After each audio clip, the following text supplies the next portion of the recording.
Hello guys, good morning. Radhe Radhe. तपाईँलाई स्वागत छ मेरो भिडियोमा। मैले चाहिँ अहिले दोकान पनि खोलिसकेँ अनि अब चाहिँ म झाडु गर्नु आँटेको।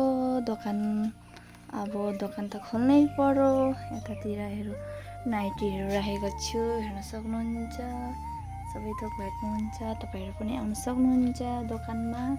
यता कपडाहरू झुन्डाइदिएको छु, हेर्न सक्नुहुन्छ। अब चाहिँ म दोकान झाडु गर्नु आँटेको। झाडु गर्छु। अब चाहिँ झाडु पनि बोकिरहेको छु, हेर्न सक्नुहुन्छ। झाडु बोकिरहेको छु, अब झाडु गर्नु आँटेको। यता चाहिँ मेरो फेसियल किटहरू छ, थ्रेडिङ फेसियलहरू स्पाहरू गर्न सक्नुहुन्छ। तपाईँहरू सबैजना आउन सक्नुहुन्छ दोकानमा। अब दोकान चाहिँ झाडु गर्छु, झाडु गर्दैछु, साफसफाइ गर्दैछु। अनि अब दोकानमा चाहिँ लेट्रा भइरहेको छ अनि झाडु त गर्नै पर्यो बिहान भइसकेपछि। त्यही भएर म चाहिँ झाडु गर्दैछु। अरू मेरो भिडियो कहाँदेखिबाट हेर्नुहुँदैछ भन्नु होला।